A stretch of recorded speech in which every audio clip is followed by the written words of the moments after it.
very different thing, and it's indeed an honor to be part of a meeting honoring Professor Shaha, because although we were not direct students, we were actually in the first year when we would see him come to the department occasionally, but unfortunately that was not too long ago before his untimely death.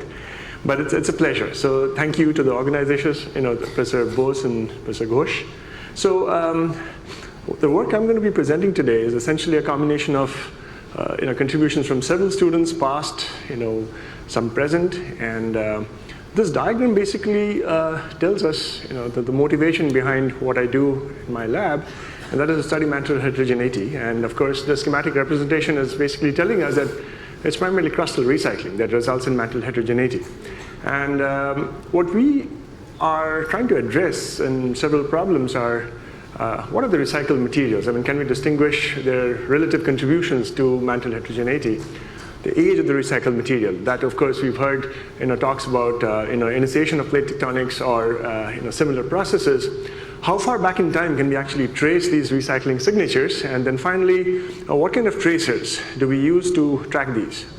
Now, of course, we are not the first to target this kind of a problem. And if you go back, if you have a student audience out here, early 80s, people were actually analyzing oceanic basalts to come up with these large heterogeneities that are visible. And about 2.5 decades later, this was actually termed as the mantle zoo, where we have data from oceanic basalts that basically tell us that we need different so-called end members.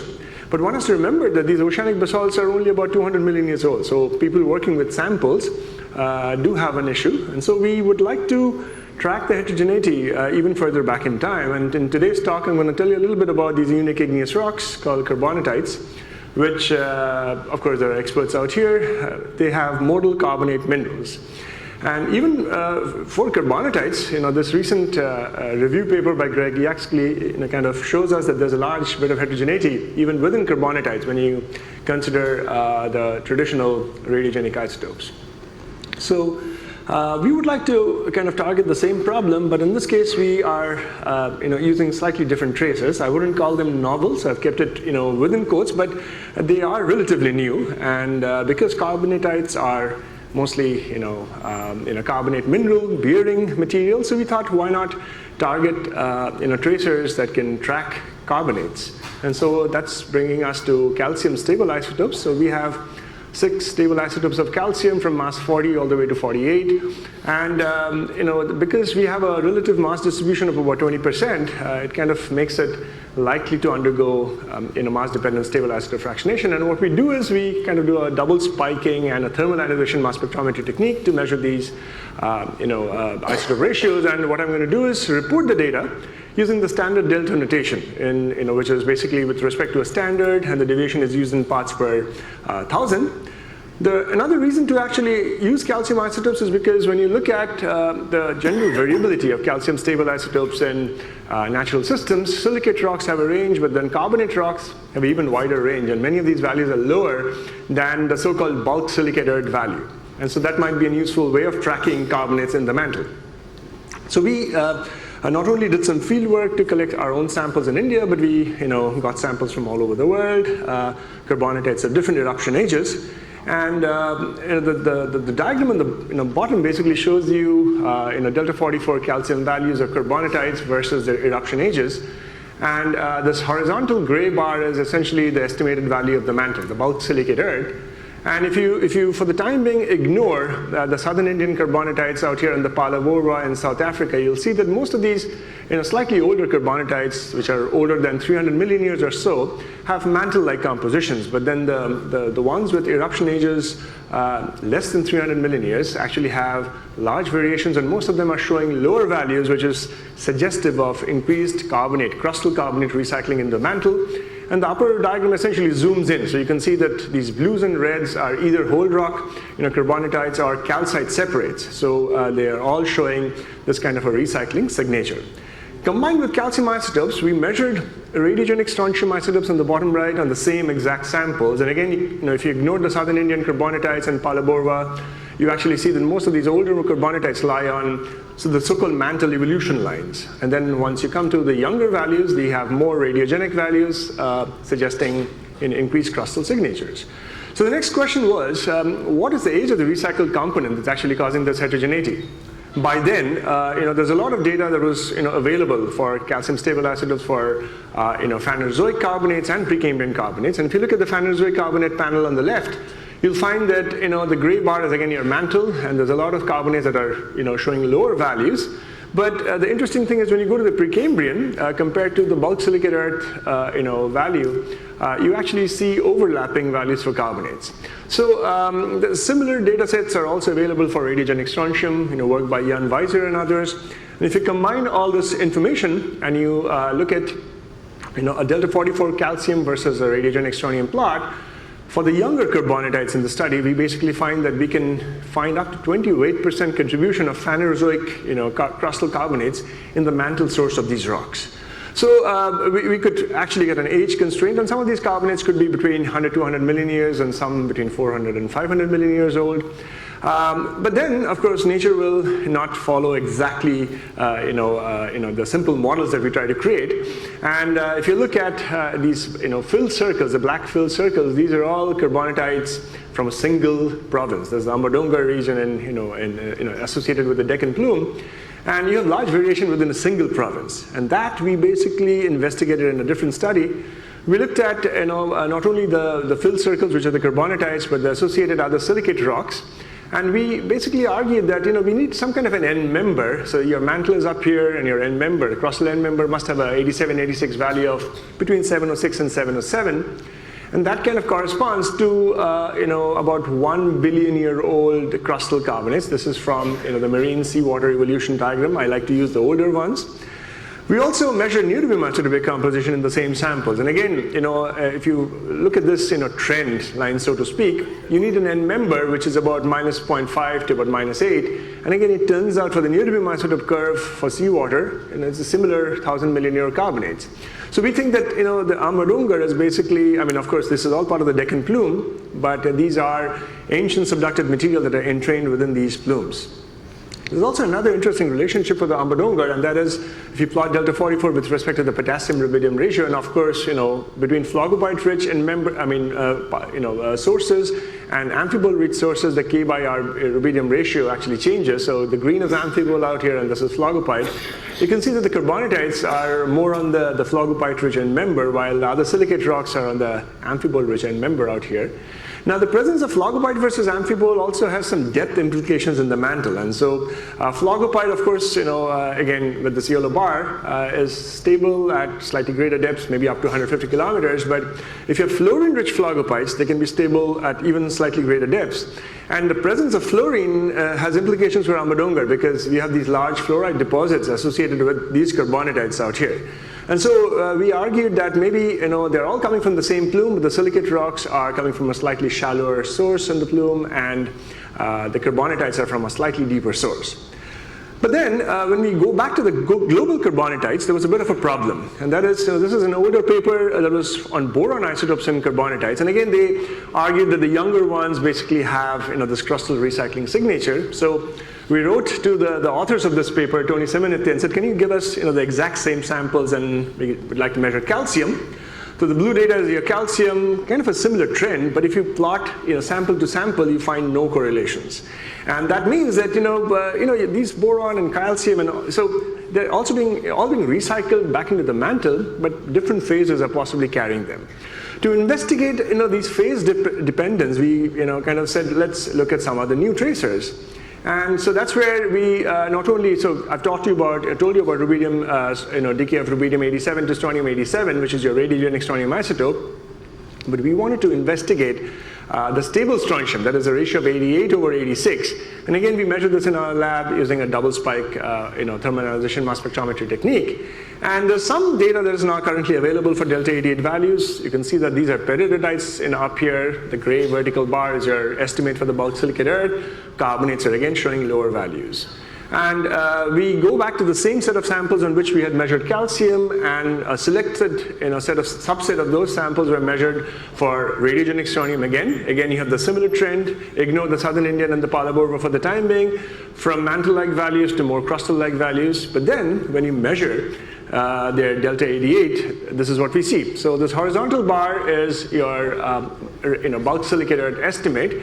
And we basically find that most samples are overlapping with the bulk silicate earth. There are some that are showing slightly higher values, but if you zoom into those samples, you actually find that they're all from Ambadongar. So barring the Ambadongar carbonatites, which actually have slightly higher delta 88, every other sample from all over the world that we have measured are all showing bulk silicate earth values, which is puzzling. Let's focus on the Ambadongar. So if this is your mantle, the shaded bar, you have Ambadongars that are slightly higher. The fluorspars from Ambadongar are sitting up here. So extremely high values, both in terms of delta 88. Even for calcium, they had very high values. And we believe that the Ambadongar, this is kind of a syn-eruptive, maybe process or maybe post-eruptive related to hydrothermal alteration. And so that's exactly what's causing the stable strontium isotope fractionation. But when you look at the global samples, there's no trend with calcium oxide or lanthanum by ytterbium. So there's no real effect by partial melting. So we started wondering, why are the delta 88 values of global carbonatites invariant, and does it have any implications in terms of what is being recycled back into the mantle? So when we look at the recycled lithosphere, we can look at ophiolites, and if you look at ophiolites, you basically see these ultramafic layers, the mafic crust out here, and of course you have the carbonates and the hemipelagic sediments, and there are thickness estimates of of these individual lithologies in the entire lithosphere. And so if you now consider the end-member composition, so this is 87, 86 on the right-hand side, and you have carbonates out here, you have peridotite, and you have basalts. On the left side, you have some end-member values for carbonates, again, maybe some basalts and peridotites, including the altered oceanic crust. You can actually start doing some mass balance. And you can say that, well, the entire lithosphere, we consider these three different components with different strontium concentrations, 87, 86, and delta 88. And this is what we get. This is a three isotope plot for strontium, where we are now plotting delta values on the y-axis, radiogenic strontium on the x-axis. This is the range of values for peridotites. This is the green star is your morb, and this is your carbonates. And this calculated mixed package basically shows you a composition that actually overlaps with the bulk silicate earth. So the fact that it does not show a signature beyond, that is different from the bulk silicate earth, does not mean there is no recycling going on. This is the curious case of having a false negative signal. And this is a term that I guess during the COVID era had become very popular, or unpopular rather. And so anyway, so the point is that the lack of a signal does not mean that you don't have the processes that are going on. We've been investigating this a little bit more, and so we've now started working on the Samael ophiolite. These are from Matthew at UC Santa Barbara, and we can find that there are some mineralogical constraints which might be causing maybe some low delta 88 strontium. We've also been working on samples from the Hess Deep Rift, and where also there is evidence for seawater alteration. And again, on a delta 88 strontium versus delta 44 calcium, we do find large ranges, but I think a lot of this is related to mineralogy of these samples. So with that, I'm going to just stop and leave you with some take-home messages. Indeed, when you look at these slightly more newer tracers, you're able to put some age constraints on what is actually being recycled back. So in some cases, there could be 100 million-year-old carbonates. In some cases, maybe a billion-year-old carbonates. We can also get some depth constraints when it comes to the origin of some of these igneous rocks or all the melts. And the fact that we did not find any variation in delta 88 values does not mean that there is no recycling. It just means that this is not an ideal tracer to basically track recycling back into the Earth's mantle. So I think I'll stop there, and I'd be happy to take some questions. Thank you. Thank you, Ramananda, and again, thank you for staying on time. Other questions?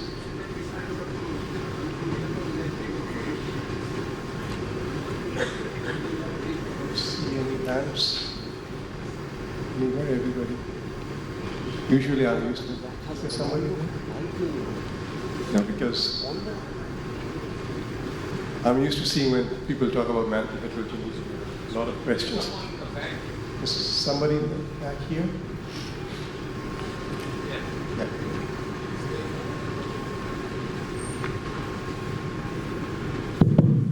Thank you, sir. I'm Shomadip Ghosh from Jadavpur University, and You showed the recycling of calcium. Is there any correlation between calcium and carbon? And have you checked the carbon isotopic values for those carbonates? Yeah, so most of these carbonatites, so the first thing is you screen for delta 18O for alteration, and then also for, these are all mantle-like. So the thing is, the carbon is all mantle-like. And, but the calcium isotopes are actually, we're trying to track the carbonate, okay, but a lot of the carbon is actually mantle-like. Okay, thank you, sir. Any other questions? So do you have some sense of what the ideal tracer would be? Well, I think the take-home message was also that I think with improvements in mass spectrometry, we tend to measure a lot of newer things. But I think the puzzle is there are, if you look at these tracers individually, they all show you some signs of recycling. But I think it's still a puzzle as to why when you look at the radiogenic isotopes, we all know that there's a negative correlation between neodymium and strontium because it's a good tracer of sources. But with these metal stable isotopes, they can be affected by sources as well as processes. And so that's basically, it's an advantage, but it can be a disadvantage at some level because you don't get these correlated variations. And so I think, the approach should be to find multi-proxies so that you can nail down that is this recycling because of recycling of hemipelagic sediments, or is it because of an altered oceanic crust? If you go back to the standard mantle zoo, your EM1 and your EM2, we've always said that, it's subducted material that has high uranium lead and hence high mu. But what exactly is the carrier phase? When we say enriched mantle, of course, today with Matt Jackson's paper, we even have found traces of continental crustal material that has been recycled back. So that is one end member. But then I think this is where what we're trying to address is there are certain tracers that might be able to track carbonates, certain tracers might be able to track clays. We started off strontium because we have a lot of data where we find that during crustal weathering, these get fractionated. And so if that's the material that's going down, so there are some unpublished literature also for hemipelagic clays where they find variations. But when you look at the entire package that goes down, it seems like the mass balance is canceling some of these signals out. So yeah, the search is on. So these isotopes are pushing you to more understanding the process, which I think is that's a good right. thing. Yeah. If there are no questions, thank you, Ramananda, and we'll move Thank on you. to the next. Thanks. So our next speaker is Professor Sujoy Ghosh from IIT Kharagpur. So it's my pleasure to welcome Sujoy Ghosh onto the stage. His talk, the title of the talk would be Formation of High Pressure Phases in Shocked Chondrites.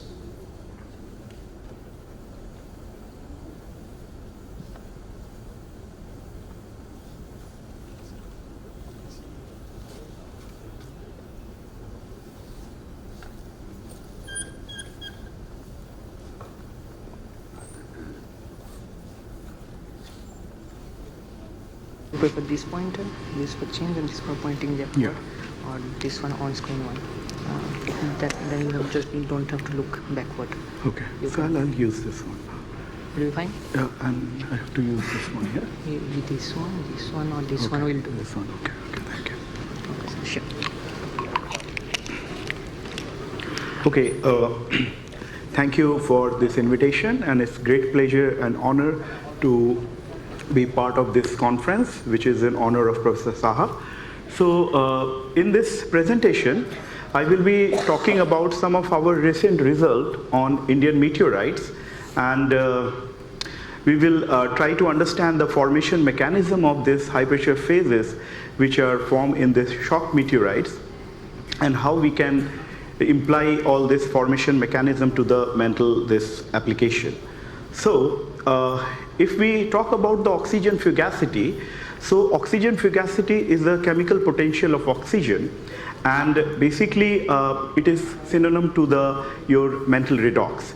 So if we try to see the variation of oxygen fugacity in terrestrial magma, so this x-axis is basically oxygen fugacity relative to nickel-nickel oxide buffer. So we use different type of buffer, and so we have this FMQ buffer somewhere here, and then we have a iron wustite buffer which is more reduced, and then we have a magnetite hematite buffer, which is more oxidized. So if we see this histogram, so what we notice that when we have a morph, it's relatively very reduced, not very reduced, but it's reduced compared to the Hawaiian basalt, which is relatively close to the FMQ buffer. Then we have this arc magma, which is oxidized, and then we have a very oxidized magma, some alkaline magma.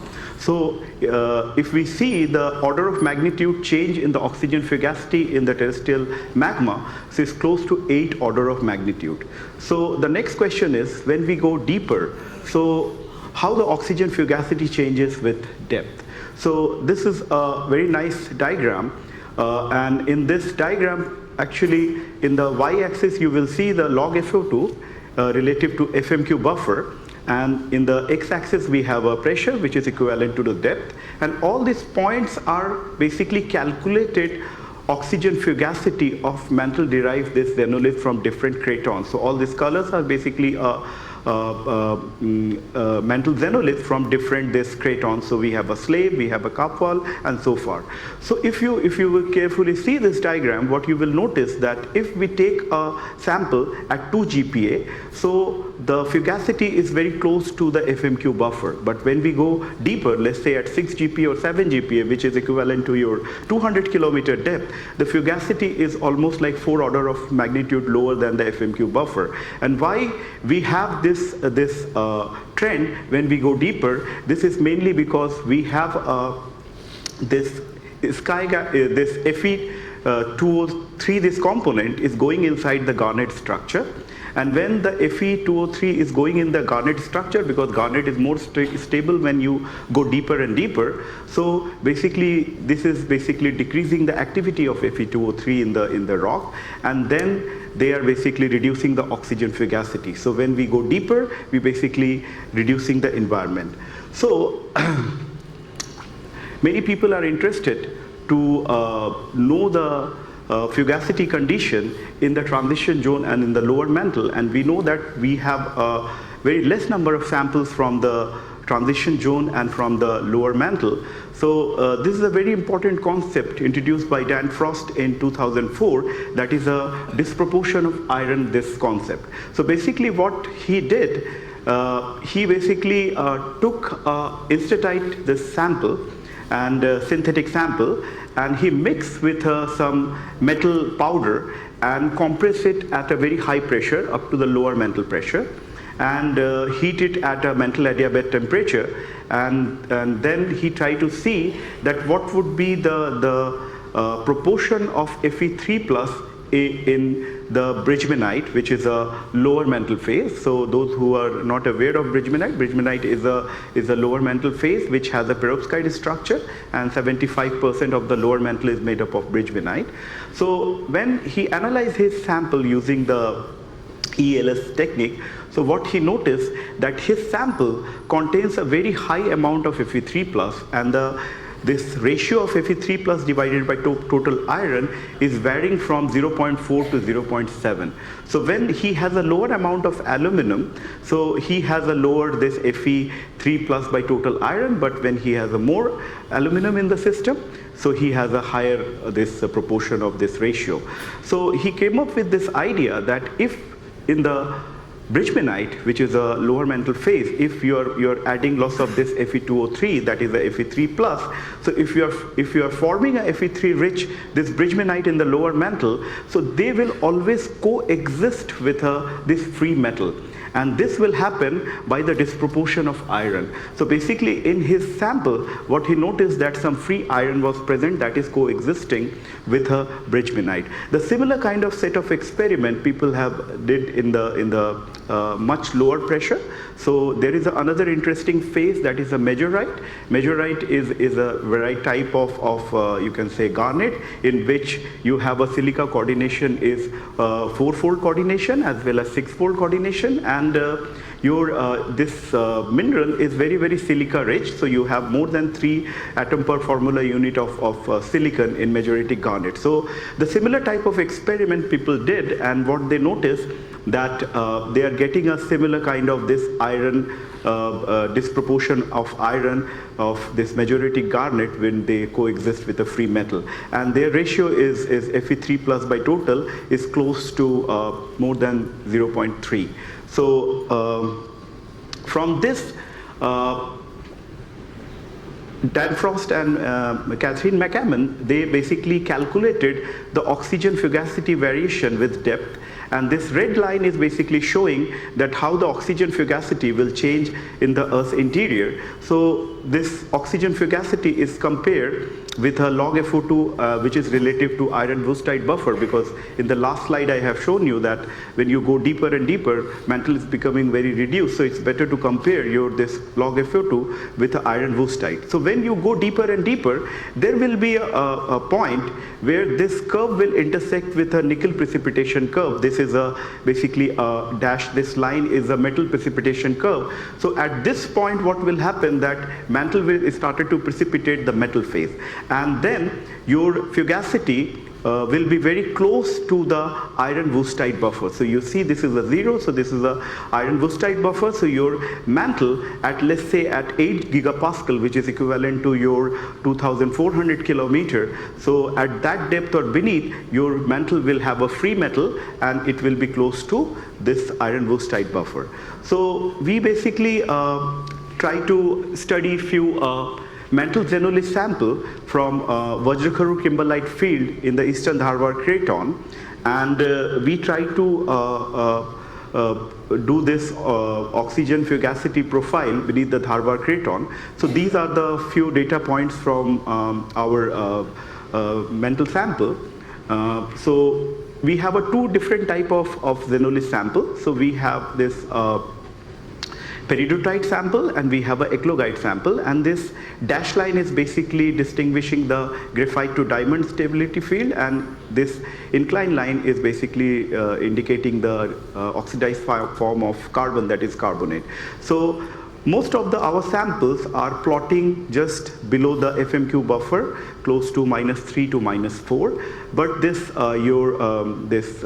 eclogite samples are coming very close to FMQ buffer, so it indicates that the sample is very, very oxidized, and we argue that in this particular location there was some kind of metasomatism, and CO2-rich fluid basically interact with this eclogite sample, and they make this sample very, very oxidized. And so basically we are interested to study this shock meteorite. So basically in shock meteorite what happens that when in the asteroid belt we have an asteroid and there is a collision, a shock wave will generate, and this shock wave will propagate inside the asteroid, and if there is some host rock is basically trapped in this shock melt vein, so immediately in fraction of second this shock melt vein will basically transform to some high pressure and high temperature phases. So in this shock meteorite study, there are two issues people are struggling with. The first issue was at which stage your shock meteorite is basically forming. So initially Algorezi and Stolfer, they fight a lot, and later they come up with some intermediate shock stage. And so there is a shock stage from 1 to 6. So if you have a certain feature, based on identifying that feature, you can basically predict that you have what kind of stage your shock meteorite is. Then the second important point is that when we study the shock meteorite, so many times what we notice that we do not have any high pressure phase, and people are struggling for a long time that why we do not get a high pressure phase in the shock meteorite, but in shock meteorite we are getting a Bridgmanite. So this is a very messy diagram, but the takeaway point from this diagram is that when we have a melt, this shock, after shock we have a hot melt.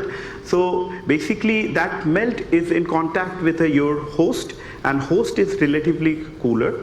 So what kind of path they will follow, that will depend on how much melt after shock this meteorite is generating, and basically your melt is at which position. So if your melt is very close to the host rock, so for example we have a 25 GPa some melt is there, and this melt is in contact with some host rock which is relatively colder. So what will happen, that there will be a heat transfer will immediately take place, and there will be a drop in temperature, and after it reaches at this point, so it will basically decompress, and then this will give you this shock temperature. So basically if your post shock temperature is for different minerals, people have basically calculated. So for bridgemanite, if this temperature is more than 400 degree K, so you are not going to get bridgemanite in your sample, even if you have a shock metamorphism in the meteorite. So there are some other phases, for example ringwoodite, which is more robust. So basically if you have any trend you follow, okay, and depending on the final destination, it will decide that you will have a high pressure phase in your shock meteorite or not. So we basically studied this meteorite from Kathol, and what we noticed that near the melt vein we have noticed some bridgemanite, okay, and this bridgemanite has a composition of this. This composition is very close to the composition what we basically get for the high pressure experiment. So the second thing what we did, we try to measure the oxygen Fe3+ in this sample, okay, and using a TM analysis we basically measure the Fe3+ by total iron in this sample, and this Kathol bridgemanite has this Fe3 by total is close to very similar to what Dan Frost has produced in his multi-anvil experiment. When we compare this composition, the composition of the Kathol bridgemanite with the two other results, so what we have noticed that Tenham also has a bridgemanite, but in this bridgemanite there is no aluminum, but your lower mantle has almost 5% of aluminum. So there is another result by Luca Bindi and others, and they have also reported this iron-rich bridgemanite, this very, very iron-rich, and in mantle we do not have a 50% of iron. So our composition is very, very close to the composition which people are generating using a multi-anvil press, and these Fe3 by total iron is also very, very close to what experimentalists have basically produced. So we try to compare our result with a natural sample. So x-axis is a Fe3+ in the bridgemanite, and y-axis is your unit cell volume. So this is the terrestrial samples we have. We have only 3 terrestrial samples, and so this slope is relatively steeper compared to your synthetic sample. So what we have argued here, that because these samples are formed at a very high temperature, and because of that you have a higher this unit volume, and also your terrestrial sample is more sensitive to the Fe3 and aluminum 3+, these trivalent cations. So we have suggested this, and then I think I'll skip this one. We have another meteorite in which we recently got the bridgemanite, and so yeah, so this is the conclusion. Yeah. Thank you, Professor Ghosh, for concluding in time. So, questions from the audience are welcome.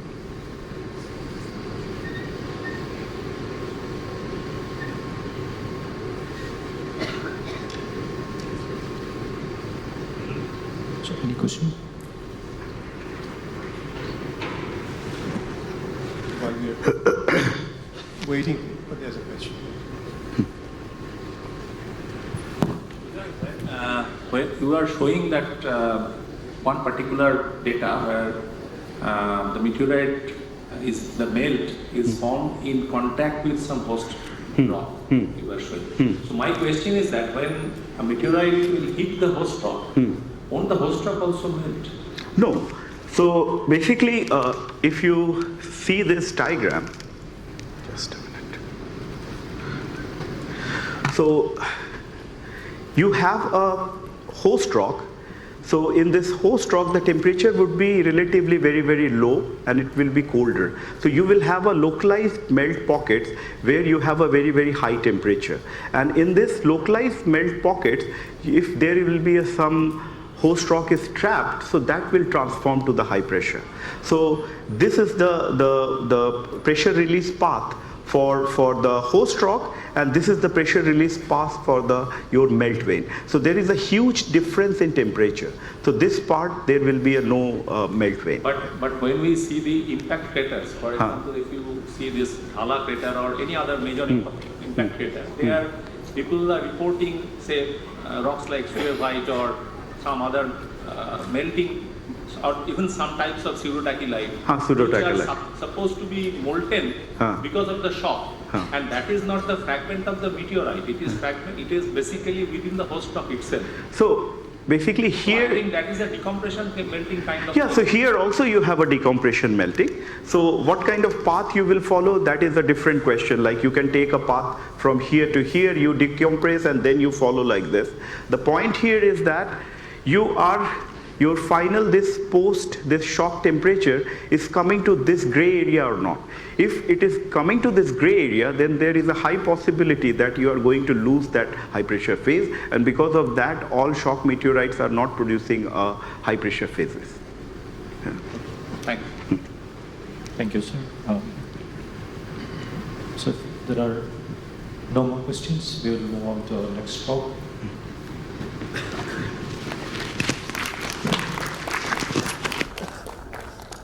Thank you, Shuja. So the next talk is by Trishit Ruj, Polygons on Mars, Insights from Periglacial and Evaporative Analog Studies. He's from the Okayama University.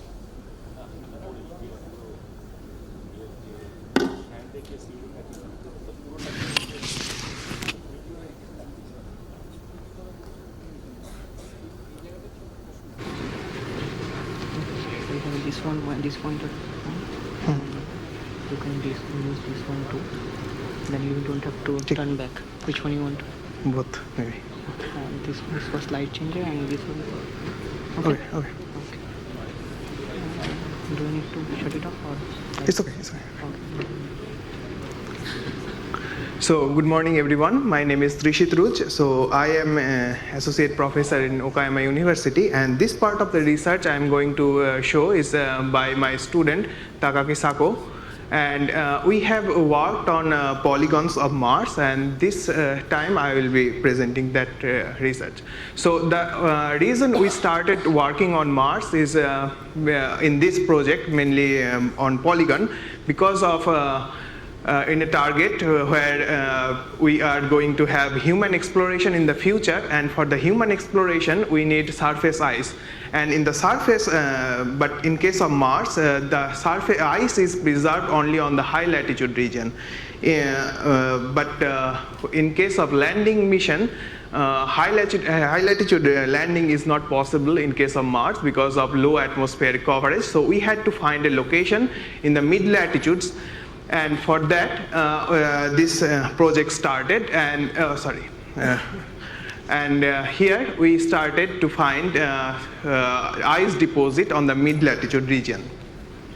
And I am a co-PI of Japanese Mars mission to select the landing site, so I get involved into this project. So for this human exploration mission, the initial purpose of us is to find the location where we can get maximum highest volume of ice preserved, and we had to look at the location where we can get the ice at minimum excavation depth. So the minimum energy needed for the ice to extract from the surface. And then what method we used, because we don't have much knowledge on the surface of Mars, so what we used is used a Mongolian field survey result and compared with another satellite survey in the Arctic region, and then applied this knowledge to Mars to identify the location of highest or most voluminous ice deposit on Mars. So this is a field photograph, drone image from Mongolia. So you can see the scale. here we are here, and these polygons are very larger in scale, like 30 to 50 meter. And when we went to the field, just a field, and we could not see anything. So that's why we had to fly the drone, and then we can find the structures. And in case of Mongolia, we find different kind of periglacial morphologies. For example, polygons. Polygons are formed by the freeze-thaw mechanism of seasonal melting and seasonal crystallization of ice. This is an example from Mars, and this is an example from Earth that we find in Mongolia. Then we find pingos. Pingos are ice-cored hills like this. This looks like ice-cored hills in Mars, and this is a ice-cored hill in Mongolia. Then another periglacial structure that we find in Mars is called brain terrain, but this brain terrain was not reported from Earth, so we find this in Tariat, Mongolia.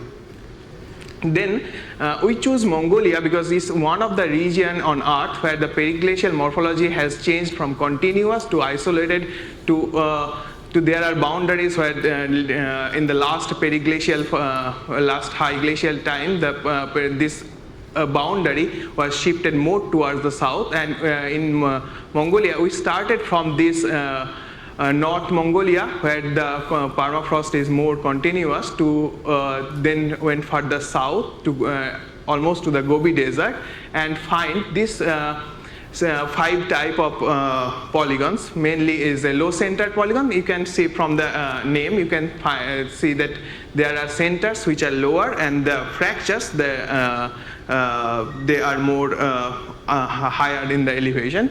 Then we see from the transition from low centered to high centered polygon, and then with time and when it went more south, it became degraded, then eroded, and then became isolated pit. So this is a chain which started near the on the northern part to low centered polygon. When we moved towards the more south, it became like the isolated pit type polygons. And then we applied this, and then we also find like pingos in Darhat Basin and Tariat, and also brain terrain that we first time reported on Mongolia. And this is very consistent with the distribution of the polygons on Mars. Then we used this knowledge to understand the satellite the survey of Mars. And in case of Mars, what we did is our student did analysis of all the polygon and identified all the polygons from 30 to 42 degree latitude, which is the landing window region of Mars, and identified different kinds of polygons. And based on these different kinds of polygon, he was able to find the location where we have higher rich zone of ice. There are 2 rich zone of ice, there are medium zone of ice, and then there is less ice rich zone. And then we also compared this our result with the annual ice budget, and our result is very much consistent with the annual ice budget as well. And this result we published this year in JGR Planets, and this is the paper. So this is the part of the research we have finished, and this was our goal. But while doing this research, we find there are other types of polygon, and they did not look like to be a polygon that formed by periglacial processes, so which resemble more like a desiccation polygon. Desiccation polygons are formed on Earth lakes where during the evaporation process, when the water evaporates, and then desiccation kind of polygon form. In case of Mars, we find this kind of desiccation polygon at low latitude, and then there on the higher latitude, on the crater floor, we find these another two types of polygons. So in case of Mars, this liquid water does not exist at the present day atmospheric condition, but this is a data from Phoenix landing site location, and you can see at a certain point, certain time of the year, liquid brine can exist on the surface of Mars. So understanding this, taking this into consideration, we started to find the environment on Earth where we can find the desiccation polygon, and these are the locations where the desiccation polygons are very much reported on Earth. And this year, last year, in July, we traveled in US, Southeast US, and almost 10,000 kilometers. We drove around there and encountered like 22 sites. And from there, we find 3 different types of polygons. Mainly is called raised rim polygon, when the rims are more raised, and these are like here are 10 meter of diameter, and they become reddish colored because of the presence of cyanobacteria. And then we find another one, this is sinuous depression polygon. We see sinuous depression here and there, and then these are the salt boundaries, and they are bigger in scale than the raised rim polygon. Then there are another polygon we find is low rim polygon. Low rim polygon are large in diameter, like 50 meter diameter, and then there is elevation between the rim and the central part of the polygon. These polygons that we find in case of Earth are very similar to that we find on Mars. So using this polygon and their environmental condition when they are formed and where they are currently at this moment, we try to understand the possible mechanism, the formation on Mars. So one of the case I am showing it here is from the Winnemucca Lake. It's from Nevada, and where we did some we collected some sample because we cannot enter into the lake because it's still very saggy at this moment, and so we did some ASTER data analysis, and we find this raised rim polygon where the liquid water is available throughout the year. And it has the higher amount of salinity. Then we find sinuous depression polygon, which is a bit far from the central part of the lake, and then they are more gypsum and carbonate rich. And then we found on the lake boundaries, they are low rim polygons. And they so what we find from this is the high rim polygons are formed in more wet environment where liquid brine or liquid water is more available. Then sinuous depression polygon are formed in where the water is available once a year or sometimes during the rainy season. And low rim polygons are formed in a region where this is more drier environment. When we move from here to this direction, we are finding more drier environment. And in case of low rim polygons form when the water level is high during the high flood in every 10 to 15 years. And the composition we find where high rim polygon is more halite rich, and then we find gypsum in the sinuous depression polygons. And now we are not sure from the ASTER data what kind of mineralogy is in the low rim polygon. So we are trying to assess it in the further studies. So what we started is like from the polygon research is to identify the location of high water storage. Then and as a side product, we find the next part of the Martian mission of Mars to find an environment where liquid water was available. So we started from this one, from my student Takaki Sako's work in which we published this year, and then we moved to the next water-rich environment. We are moving towards the research toward finding more water-rich environment where life can survive at extreme condition. And my PhD student is joining this year, and she will take up this part of the research.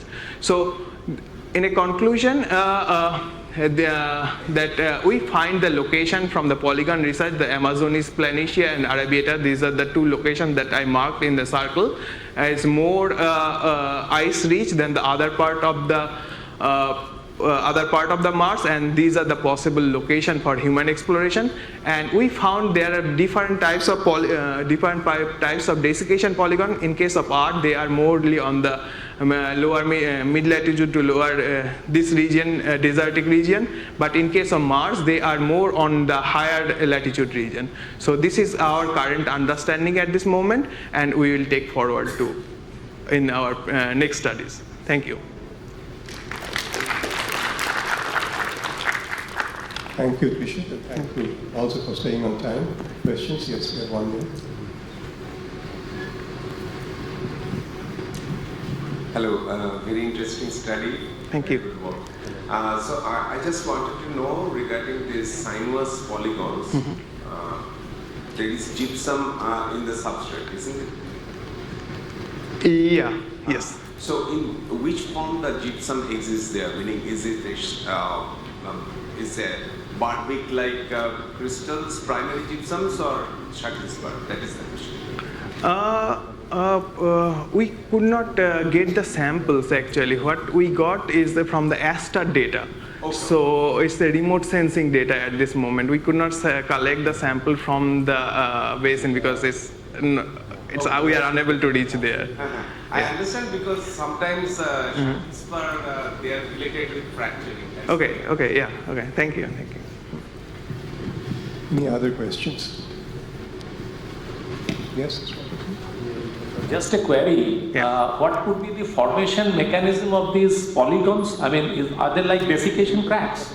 There are two types. These are the desiccation cracks, and the other one that I show in the first part was because of the freeze-thaw mechanism. There is an expansion of the volume and then the decrease of the volume, and to subside that one, then the cracks formed. So that's why the polygonal cracks form? Polygonal cracks are forming, yeah. Bulk contraction. Yes. Oh, thanks.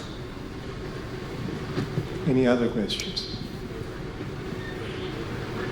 No, I have a question. So, so the nature of the crack and the geometry should depend on the substrate temperature and the rate of diurnal variation. Yeah. And that's very different on Earth and Mars. Yeah. How well do you think you can translate your observations on Earth to Mars? Yeah, this is a very good question. So what we get in case of Mars is like 5 to 6 times higher polygonal diameter in case of Mars. So the three things we are currently thinking at this moment is due to that is like the environmental condition, then humidity and low temperature of desiccation, low rate of desiccation, and then another possibility can be related to lower atmospheric pressure. Mars has very low atmospheric pressure. Then another possibility, and we don't know how is it if it is affecting or not, the gravity. Martian gravity is 1/3 of Earth, so that can also affect. So the gravity we cannot do, but now I am building a Martian pressure temperature control environmental chamber. So we in next year maybe we will start doing some experiment into the chamber and try to see how it is different on Earth and how different is it on Mars. This is also very amenable to modeling studies. Do you plan any modeling work? Sorry? This is very amenable to modeling studies. Do you plan any modeling work? Yes, we will try to do, but not mathematical modeling, but more like physical modeling, analog modeling. Yeah. Okay. Yeah. Thank you. Thank you. Okay. Thank you. Thank you, Trishit. So our second last talk of the session will be by Urmi Datta from Patna University. I request Dr. Urmi to deliver the talk on core-mantle coupling, insight into early Earth dynamics through numerical models.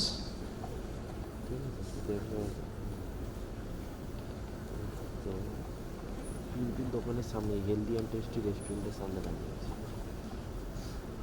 আমি তোমার number পাঠিয়েছি, call করে বুঝতে পারছি।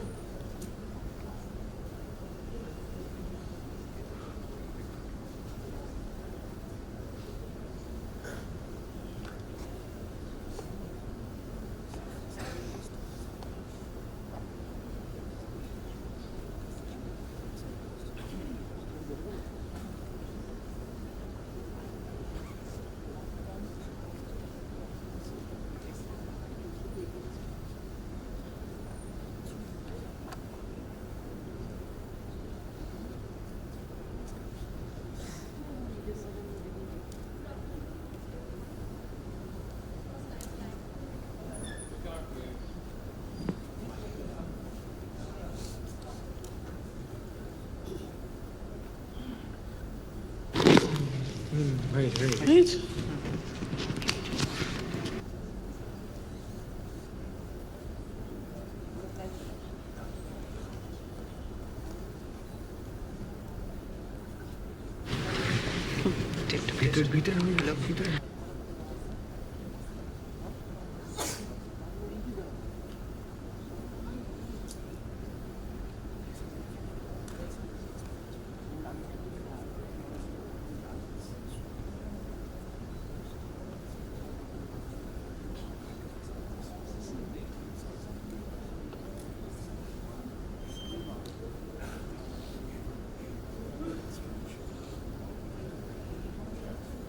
Hello.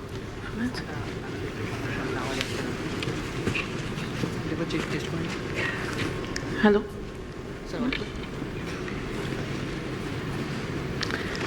Good afternoon, everyone. First, I would like to acknowledge the organizers, especially Professor Shankar Bose sir, for inviting me to present my work here. Today's topic is the topic is not visible here. It is core mantle coupling, insight into early Earth dynamics through numerical models. Can you zoom out the slides? This.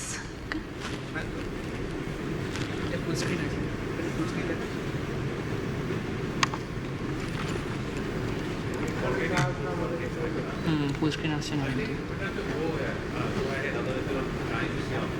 এই যে সেটিংই এরকম হয়েছে। ওকে, নেক্সটগুলো তখন এটা আসবে নাকি? ঠিক আছে, ওকে ওকে।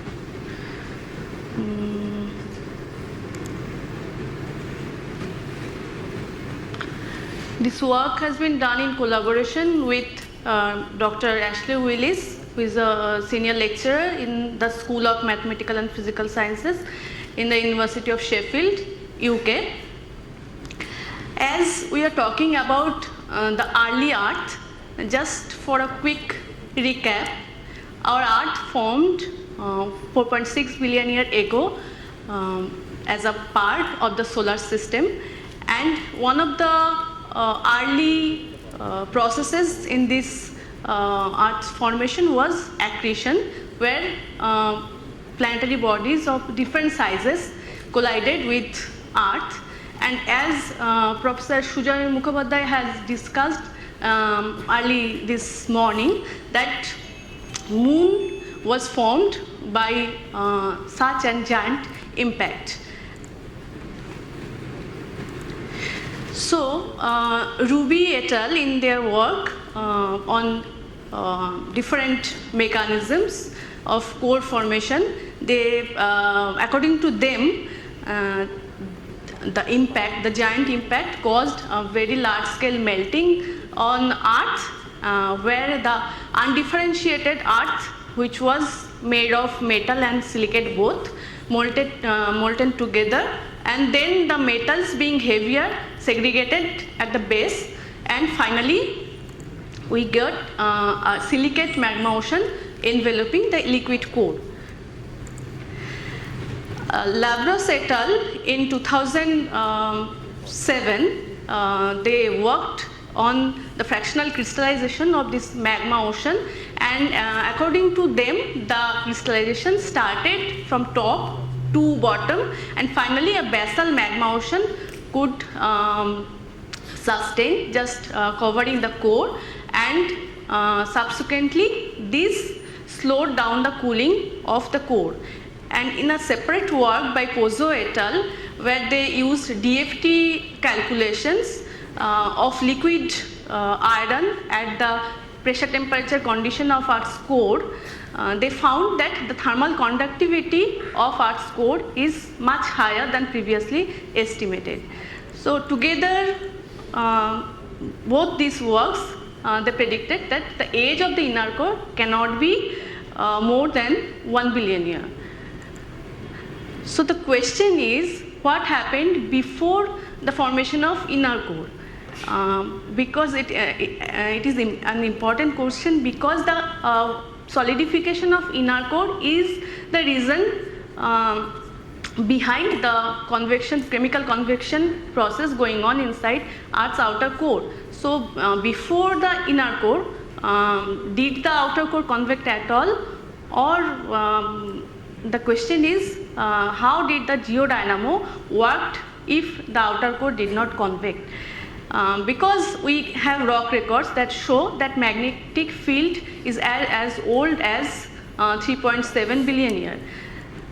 So this puzzle is labeled as new core paradox by Peter Olsen, and he suggested that the solution may lie in searching for alternative sources to drive the outer core convection. So there have been a few works for this search, ranging from subduction related heat flux at core mantle boundary to silicon magnesium precipitation inside core from the mantle. And in this work we are trying to see whether the core mantle coupling can supply the energy source to drive the core convection. For this work I have used the Leeds geodynamo code, which was developed by my co-author Ashley Willis. This code is mainly used for studying the planetary dynamos, and here the fluid layers are generally considered in rotating spheres and spherical shells.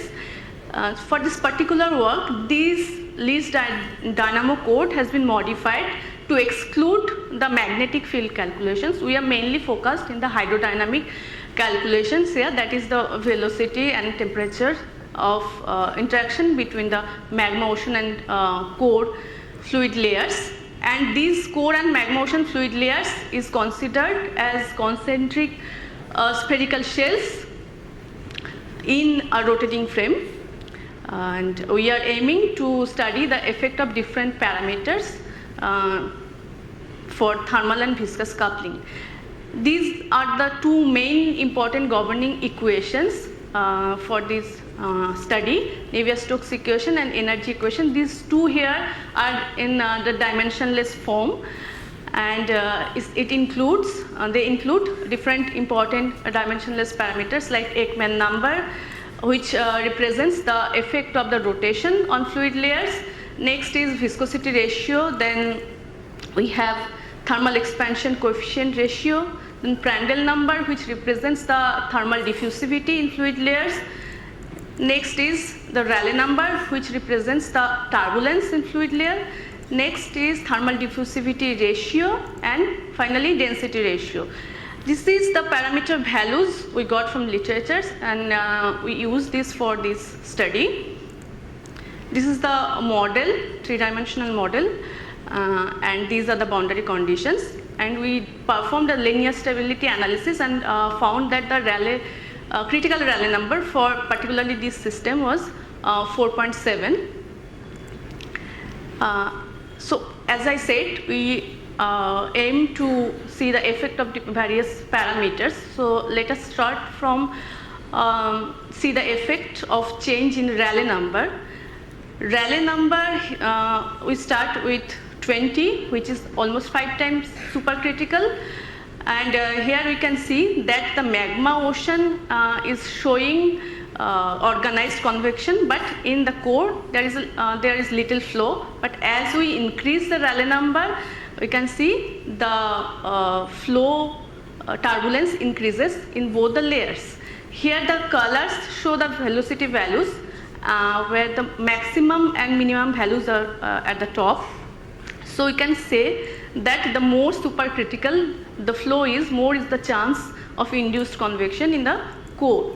Next, we see the effect of increasing thermal diffusivity ratio. So now you can think that increasing a ratio can be achieved by increasing the this is ratio O by C, that means ocean by core. So we can increase the ratio by increasing the value of K within the ocean. And K here is thermal diffusivity, which is proportional to thermal conductivity. So we can say that presence of a highly conductive layer at the top of the core may suppress the core convection. At K O by C 0.5, we are getting low core flow than the lower value of this ratio. Next, we see the effect of decreasing viscosity ratio. This ratio again can be decreased by, you can imagine if the magma ocean itself has low viscosity, then the ratio drops. And we can see as the maximum minimum value shows that as the decrease of viscosity ratio, more is the flow is more stronger. So you can say the presence of low viscosity layer at the top of core may promote the core convection. Next, we see the effect of change in magma ocean thickness. Depending on how big the impact was or where we are at the crystallization history, the depth of the magma ocean can vary. So here you can see that as the depth of magma ocean increases, the flow becomes stronger, and it is as the values suggest that it is as stronger as the just the viscosity drop case. So we can say that a thick high viscosity magma ocean will convect almost as strongly as a low viscosity thin magma ocean. For the time constraint, I have included only one temperature plot here, which is for our standard model. And here you can see formation of thermal plumes at the core magma ocean boundary or core mantle boundary for this case. This formation of thermal plumes indicate fluctuation of heat flux within magma ocean. And there is a theory that the ultra low velocity zones or the large low shear velocity provinces are nothing but the remnants of this ancient magma ocean. So if they are indeed, then these zones must also have similar flow within them, and these high flux heat flux zones may be the source of mantle plumes. So to summarize, we have critical Rayleigh number for the rotating concentric core magma ocean system is 4.7. The more supercritical the flow is, more is the chance of induced convection in core. Presence of highly conductive layer at the top of the core may suppress the core convection. Presence of low viscosity layer at the top of core may promote the core convection, and a thick MO will convect almost as strongly as a low viscosity magma ocean. But whatever the case is, we can see the magma ocean is always dominates over the core flow, or we can say that the convection starts in the magma ocean, then it induces the flow in the core. So it can be said that the convecting magma ocean can supply the energy for core convection in early Earth, and we can also suggest if the magma ocean has high electric conductivity itself, it can generate the magnetic field by running the geodynamo. And lastly, the investigation of full magneto-hydrodynamic studies or dynamo studies is needed for this particular configuration. Thank you. Thank you, Dr. Urban. Thank you for concluding in time. So if there are any questions from the audience, please. So first one question, Dr. Mantle.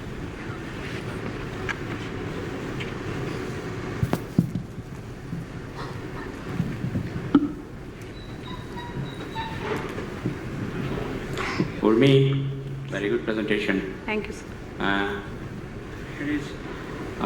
How much melt is there in the ultra low velocity zone?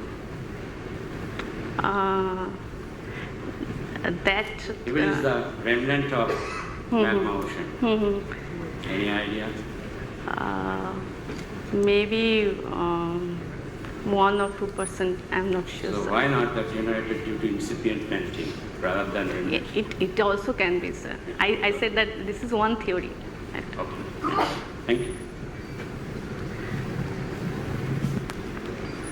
So the no questions, I have one. So you didn't study the effect of thermal expansivity. Now that is expected to change with depth. So, I have slide. Sorry. This is the result of thermal expansion coefficient, and this exactly actually follow the effect of Rayleigh number, how the Rayleigh number changes. Only for low Rayleigh number,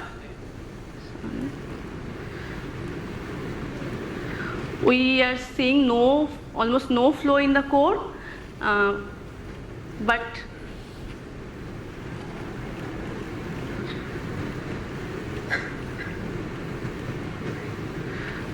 here at low alpha, we are getting some flow.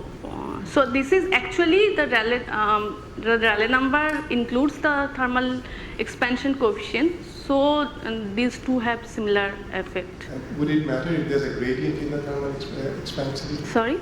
If there's a gradient, if it's not constant within a layer? Maybe, sir. It worth trying because thermodynamically you expect it to change with depth. Sure. So, thank you. Thanks. So thank you again, and we move on to the last talk. Thank you, Pauline Halda from IISc Bangalore, and he'll be speaking on radiogenic strontium isotopes in diamictites record weathering and growth of continental crust. Pauline.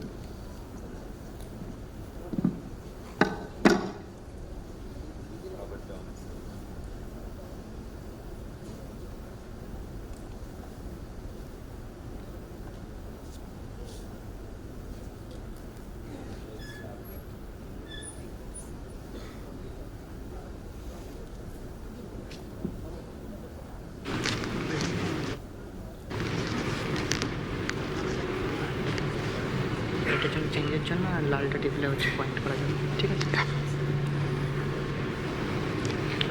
Well, good afternoon everyone. So today I'll be speaking on how we can use radiogenic strontium isotopes in glacial diamictites as they record weathering signatures and the growth of continental crust. A brief introduction.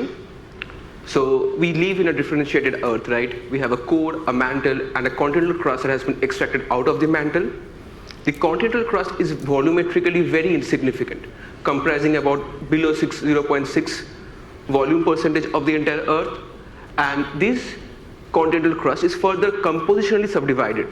We have a felsic upper crust, a felsic lower crust, and a mafic lower crust, each present in a ratio of 1:0.6:0.4 by volume. And the felsic upper crust can constitute up to 60% of incompatible mobile elements of the entire planetary budget. Now, since the formation of the continental crust, whenever it might be, there's a gradual change in the composition of the continental crust in itself. On the y-axis we have the rubidium by strontium as it has changed over the age of the Earth in crystalline rock record. What we do see is that there's a stark difference in the early and the present day, where we can see that the early Earth, the crust was dominantly mafic, which is shown in the low rubidium by strontium ratios, and it slowly fractions to more rubidium by strontium ratios. This is from a crystalline rock record. But can siliciclastic records mimic this change? For that, we have the in-place crustal rocks, which can be disintegrated by physical processes, where ice sheets, when they traverse over continents, lead to deposition of the sediments in low-lying basins. And this gave birth to the $1 million idea, when Victor Goldschmidt in 1933 first postulated that the glacial sediments are derived during cold and dry climate, which means the effect of chemical weathering on these samples are supposed to be minimal, and therefore they can be excellent archives to estimate the composition of the UCC. And nearly 200 years after, geochemists have started working on this idea, and they have seen that glacial diamictites can be a very fruitful archive to look into the evolution of the composition evolution of the UCC, the chemical weathering history of the UCC, the onset of oxidative weathering, and even the growth of continents, in this case Africa and Americas, and the modern day stable acidic composition of the UCC in terms of its magnesium, silicon, or vanadium isotopes. With this, we pose some outstanding questions. How has the composition of the continental crust evolved over time? And what could be the efficacies of these crustal archives in estimating the crustal compositions? Our choice of tracers are radiometric rubidium and strontium systematics coupled with the samarium and neodymium systematics. We used the ICP-MS for geochemical analysis and the TEAMS for the isotopic analysis. Coming to the archive, glacial diamictites, what are they? They are poorly sorted sedimentary aggregates which are derived from the abrasion and the erosion of the continental crust. The photo on the left is a Dwika glacial diamictite, a Paleozoic glacial event in South Africa. Now, multiple diamictite samples were collected from each formations and they were converted into composites. The clasts were excluded and the matrix were finally powdered and homogenized. And these come from 24 different locations spread across 4 different continents, and they occur across 4 broad geological events: the Mesoarchean, Paleoproterozoic, Neoproterozoic, and the Paleozoic.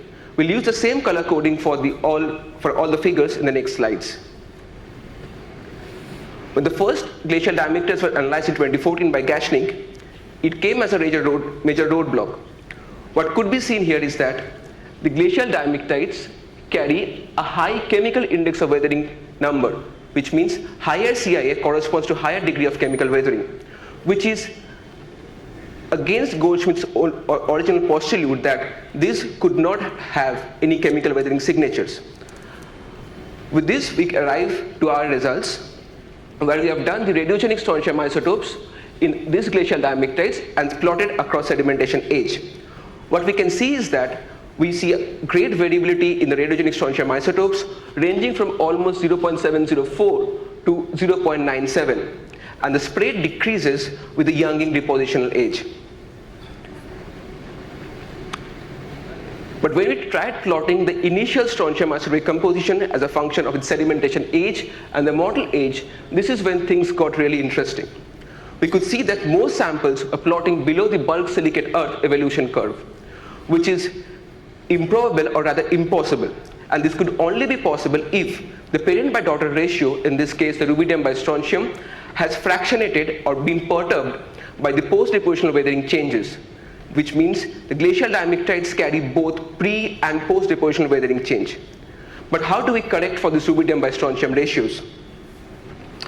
We used amalgamation of both rubidium, strontium and samarium neodymium systematics to arrive to a parameter called the time integrated rubidium by strontium ratios, which is nothing but the ratio required to generate the present day radiogenic strontium isotopic composition since the separation of the crustal material from the mantle. And most importantly, this time integrated ratio does not carry any weathering signature but records the rubidium by strontium of the crystalline crustal rocks. Using this, we derive 3 more parameters. The first, the cap rubidium by strontium percent, which is the deviation of the measured rubidium by strontium to that of the time integrated ratio in parts per 100, giving us the extent of weathering. The second being the rubidium by strontium time integrated parameter by itself, and the third, the corrected 87 strontium by 86 strontium at depositional age.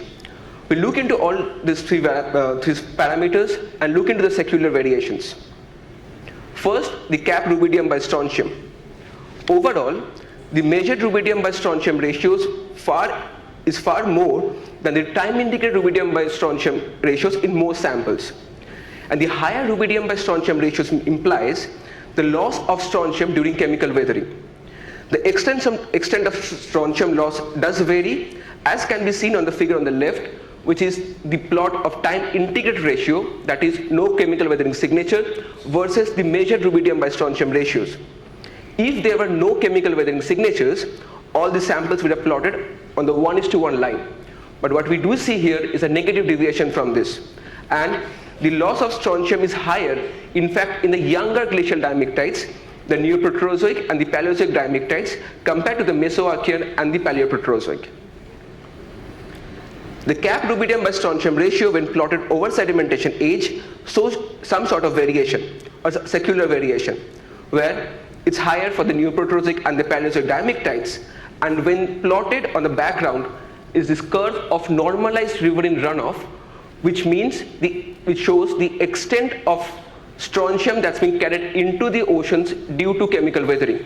These peaks, the dotted peaks, show the periods of high chemical weathering, and this corresponds to also the supercontinent cycles.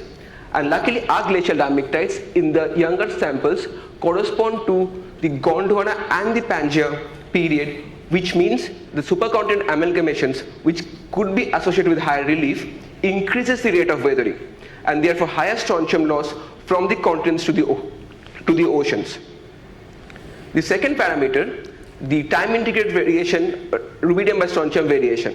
Again, this ratio has no weathering signature and carries the signature of the crystalline continental crust.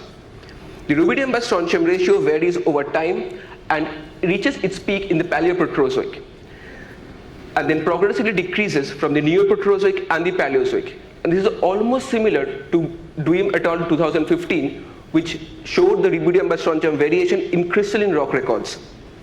But what could be the cause of this variation? We look into both geochronological and geochemical evidences. First, if we look into any global cratons, its felsic stratigraphy is fairly monotonous. We have TTGs which slowly grades into sannikitoids, and then comes the more fractionated granitoids, which could compose of biotites and 2 mica granites, and the hybrid granitoids. And interestingly, the rubidium by strontium ratio increases from the TTGs to the hybrid granitoids.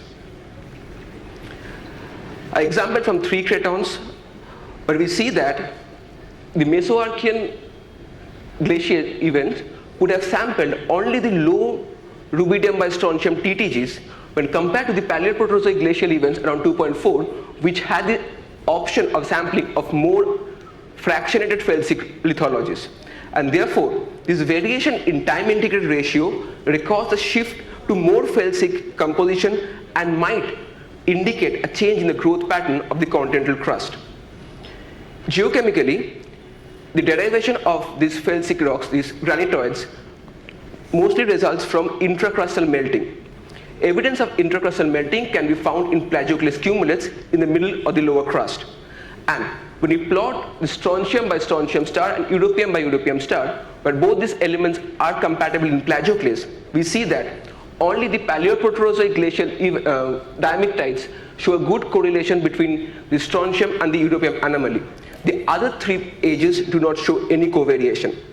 Therefore, this variation in rubidium by strontium in time integrated ratio records a shift to more felsic composition of the continental crust. The third parameter is the secular variation of the time integrated 87 strontium by 86 strontium, which is the initial corrected radiogenic strontium isotope composition at sedimentation age.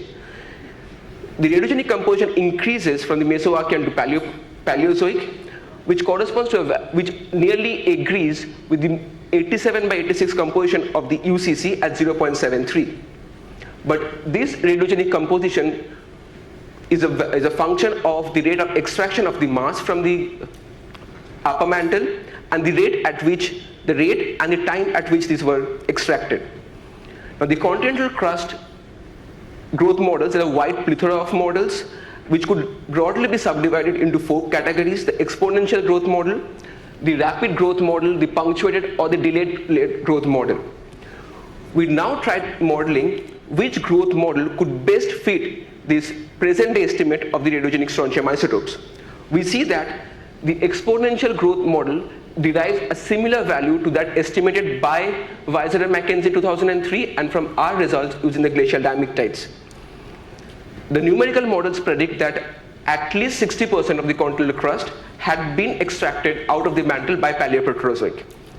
Next, we look into the neodymium isotopic composition of these glacial diamictites, and correcting for the erosional bias and the topographic effect, we can see that on the figure on the right, that at least 65% of the continental, or 50% of the continental crust was formed by Paleoproterozoic, compared to around 65% from numerical methods.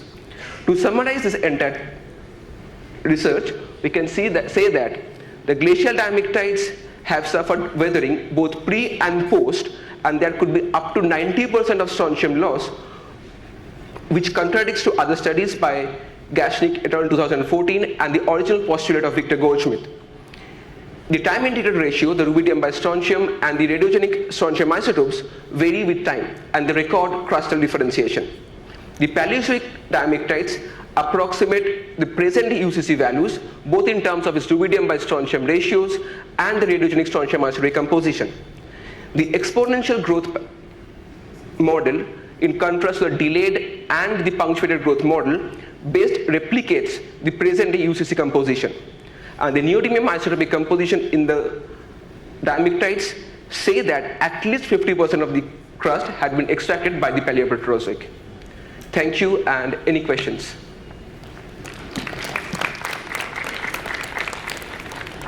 Thank you very much, and we have time for questions.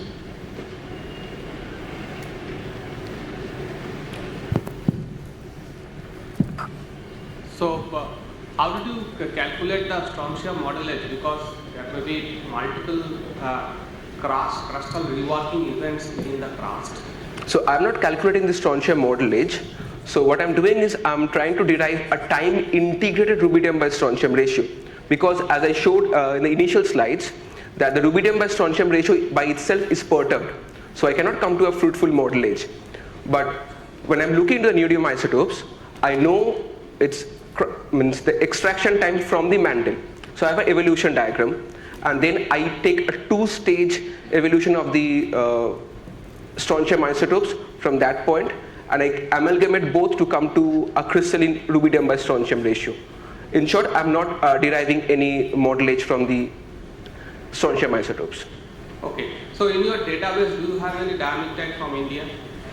We don't have, but I tried going into fields. The Dharwar Creton was the most accessible, but I'm not really convinced that it's a diamictite product, so we didn't go into that. But we rather stuck to the samples which had been previously published, so for better comparison of our results. Diamictite from which formation? Which? So we have diamictites from the Mesoacan samples are also. I'm talking about the Dharwar. The Thalia conglomerate. That's there what. There is a lot of controversy. You can try even the Gondwana here. That could be, and we can further expand this, but I'd rather stoke to the original samples. There's one more question there. I was just reiterating his view, because I know that there are diamictite in Gondwana, in fact in the Darjeeling Sikkim Himalaya. I think you can try with that if you want to. That's my just. Yeah, of course, means we certainly do that. Okay. Thank you. Any other questions? So I have one. Yeah. So can you distinguish, you can calculate how much net crust was extracted, but can you distinguish whether more crust was extracted and recycled versus whether it was primitive extraction? So if you're following the methodology laid by Allegro and Russo in 1984, so what they have done is that they've introduced a parameter called the K, which corrects for the erosional bias. So that essentially takes into factor topography. But if you're looking into how much of crust has been recycled, I'm not quite sure that we could do that from our data. But since I'm talking of the time integrated ratio, so this is more of the juvenile crust that has been extracted out of the mantle. The question is whether you can distinguish between the exponential and the recycled crust growth models with what you're doing. I need to think about that. I haven't really thought here. It would be worth checking because those are the two that people are discussing now. So right. To see how they can do that. Oh. Okay. There are no other questions. I don't see any hands. Thank you. So I'd like to thank you and all the speakers in the session, keeping to time and doing everything. And then I think with some delay, all of you have earned your lunch. And I don't know, the organizers can say when we start the next session.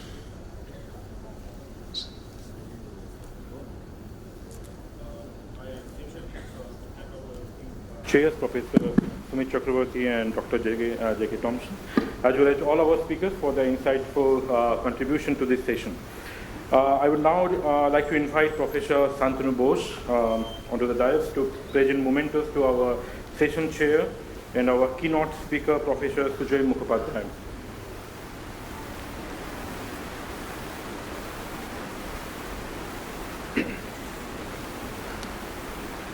May I request Professor Sujoy Mukhopadhyay to come onto the dais.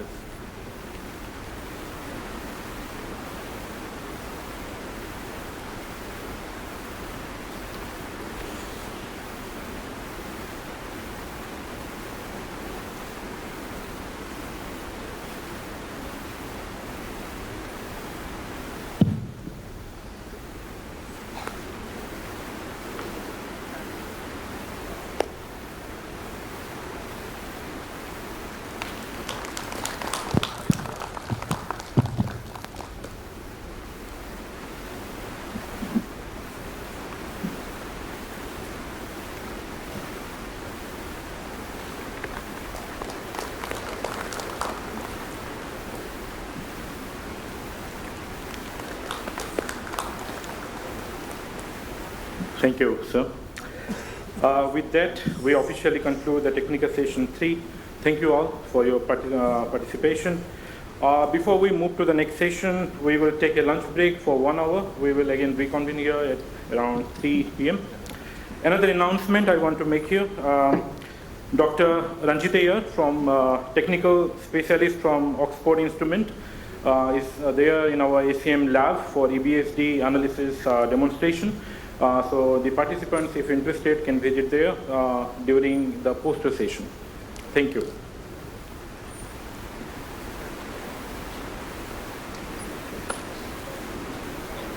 হ্যাঁ হ্যাঁ আচ্ছা আমরা দিয়ে দিচ্ছি এখন হ্যাঁ